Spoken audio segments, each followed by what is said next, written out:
The early morning light shone through the trees and into the room as Mama stood up from the bed. She moved quietly across the small one-room house, past the curtain hanging in the middle of the room, and into the kitchen. As she added some twigs to the fire, Mama thought, today will be the day. Today, the new baby will come. Soon Rosa and Karina came into the kitchen to get their breakfast. Mama, you put sugar in the avena. Rosa giggled with happy surprise while Karina looked on. Yes, said Mama, today is going to be a special day. Today we will have a new baby. The girls finished eating and put on their uniforms and left for school. Mama began cleaning the house and the front yard. There was much to be done to prepare for the arrival of the new baby. And later that day, he was born.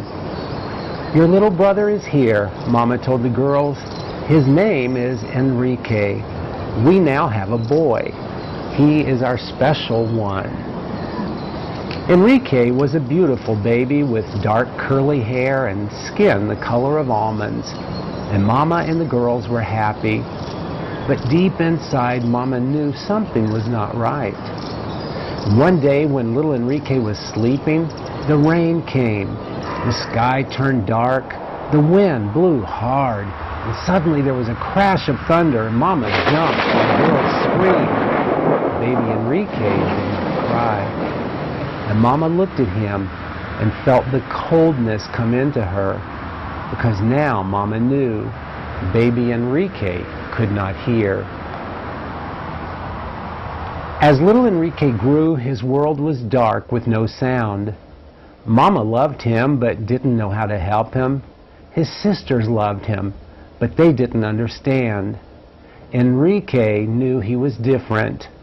When he tried to play with the other children in the village, they would look at him and laugh. Sometimes they would push him or hit him or throw stones at him. Even the other mamas and papas in the village would point at him and say things. He couldn't hear them, but he felt their words. That's Enrique, the strange one. Enrique felt alone and sad.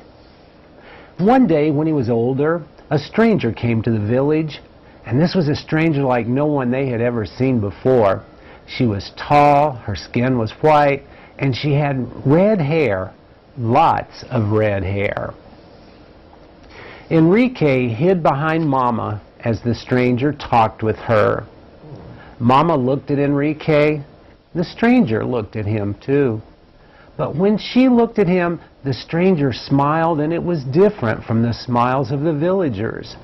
Her smile made Enrique smile inside, and he felt something he had never felt before, something he didn't understand, but it felt good. Mama and the white lady with the big red hair talked for a long time while Enrique watched. At last, the white lady waved goodbye and walked to her van. Enrique watched her leave, and he felt sad to see her go. Many days went by until early one morning, Mama woke Enrique. She helped him wash and dress in his best clothes. Then they sat and waited, and Mama kept looking out the door. Then they saw something at the end of their road. It was the van of the lady with the big red hair. Once the van stopped, Mama and Enrique climbed inside.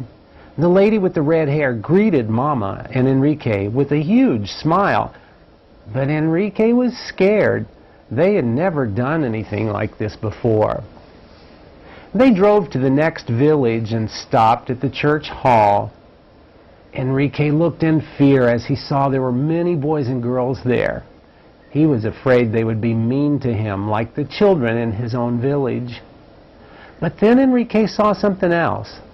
All of these children were moving their hands in some kind of special way.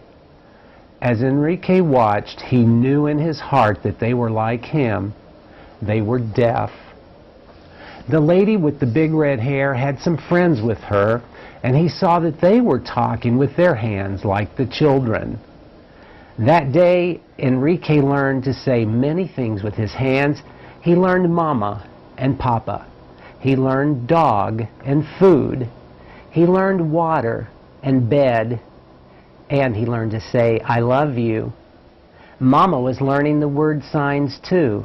And when Enrique signed, I love you to Mama, she was so happy she cried. The lady with the big red hair started coming every week and took Mama and Enrique to the village. Enrique learned more and more. And one day when the lady came, he greeted her with words from his hands. She talked back to him with her hands, and he understood. As the weeks went by, the darkness inside him changed to light. And the children saw how Enrique grew and how he had learned.